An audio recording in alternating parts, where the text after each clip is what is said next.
आकांक्षा पिवाल और आप देख रहे हैं नव बिहार 24। अररिया के तारावाड़ी थाना के हाजत में जीजा साली की मौत के बाद हुए बवाल को लेकर पुलिस की ओर से किए जा रहे कार्रवाई पर पूर्व सांसद पप्पू यादव ने सवाल खड़ा किया।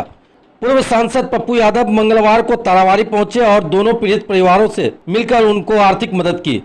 मौके पर पत्रकारों से बात करते हुए पप्पू यादव ने कहा कि सामाजिक मामलों को सामाजिक स्तर पर ही समाप्त करना चाहिए। उन्होंने सीसीटीवी फुटेज के हर पहलू की जांच करते हुए ऑन ड्यूटी अधिकारियों पर कार्रवाई की मांग की। उन्होंने कहा कि थाना के हाजत में पुलिसिया लापरवाही के कारण जीजा साली की मौत की घटना घटित हुई। उसके बाद हुए हंगामे का उपद्रवी तत्वों के ने फायदा उठाते हुए पथराव और आगजनी की घटना को क्रियान्वित किया। उन्होंने कहा कि पुलिस कार्रवाई के नाम पर आमजनों के घरों में देर रात प्रवेश कर लोगों को तंग कर रही है। पुलिसिया जुल्म गलत तरीके से हो रहा है, जिसके कारण ग्रामीणों में भय है, जिन्हें कम करने की जरूरत है। उन्होंने कहा कि पुलिस को यह ध्यान रखना चाहिए कि उपद्रव करने वाले दोषी बचे नहीं और निर्दोष फंसे नहीं। दोषी के परिवार वालों पर जुल्म को उन्होंने गलत करार दिया और मसले पर एसपी समेत डीआईजी से बात करने की बात कही। हम क्यों नहीं बोलेंगे? हम जमीन का आदमी, हम नहीं बोलेंगे। हाँ तो पहले इनका लोन ले लो।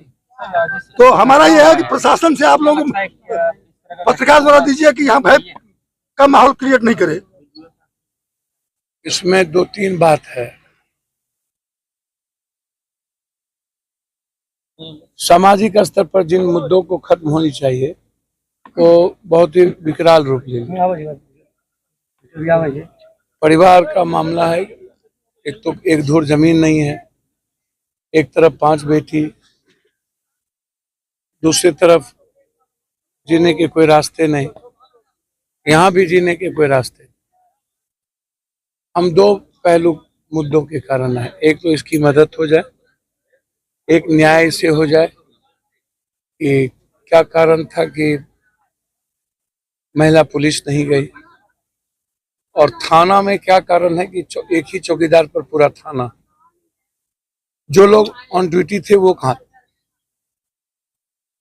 सीसीटीवी फुटेज का जो पहला पहलू है वो उसका क्या है, लास्ट पहलू क्या है? बीच का पहलू थोड़ा देर दिखता है, 6 मिनट या जो भी, लेकिन लंबे समय से जो लड़का लड़की वहां है उसका और पहलू क्या है? जो ऑन ड्यूटी है उस पर कार्रवाई क्यों नहीं हुई? और उसके बाद जो घटना घटी, पुलिस को चोटें आई, वो गलत है। कानून को अपने हाथ में कुछ लोगों ने प्रयास किया भड़काने का। इसमें सारे पब्लिक दोषी नहीं हो सकते।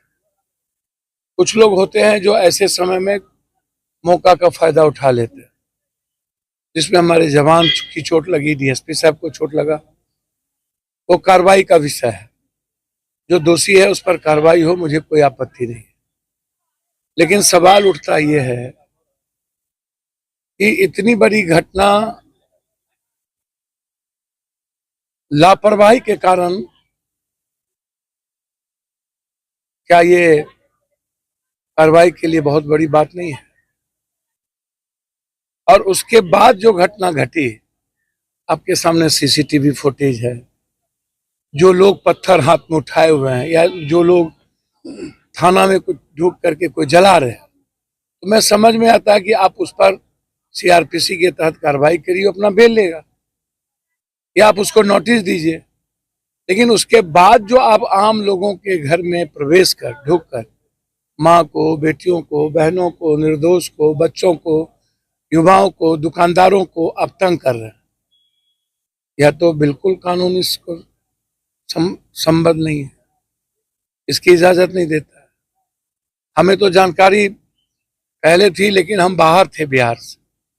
यहाँ के लोगों ने जब जानकारी दी कि पुलिसिया जुल्म गलत तरीके से बढ़ रहे हैं, मैं फिर कह रहा हूं कि कानून जिन लोगों ने हाथ में लिया उसको आप सीसीटीवी के आधार पर ही आप दोषी मानिए और उसको कोर्ट में प्रक्रिया के तहत उसकी वारंट निकाल के उसकी गिरफ्तारी करिए। लेकिन उसके घर में 10 बजे रात के बाद, 12 बजे रात के बाद, 2 बजे रात में जाना और पूरा आतंक का माहौल बाजार से लेके गांव में दहशत पैदा करना, यह एक कानून के रखवाले का दायित्व नहीं है, ये गलत है।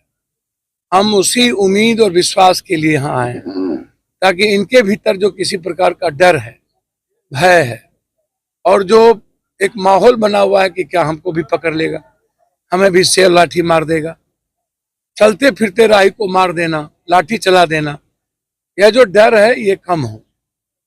आईजी साहब से बातचीत हुई, एसपी साहब से बातचीत हुई। हमने कहा है कि आप कार्रवाई करना चाहते हैं करिए, लेकिन दोषी बचे नहीं, निर्दोष फंसे नहीं। और दोषी को बचाने के लिए उनके परिवार पर जुल्म हो और गांव में जुल्म हो, यह कहीं से भी संविधान के लिए, लोकतंत्र के लिए और कानून के रखवाले के लिए सही नहीं है। इस परिवार को, दोनों परिवार को मैंने आर्थिक मदद की है ताकि ये 2 महीने के इनके बच्चे हैं, ये परवरिश कर सके। गोरी समाज से आते हैं। मैंने उस परिवार को भी जिसके बेटे खोए चले गए, 2 बच्चे खोए गए, उनकी भी मदद की ताकि वो अपने छोटे बच्चों को व्यापार में लगाया जा सके। मैं तो सिर्फ मदद ही कर सकता हूँ।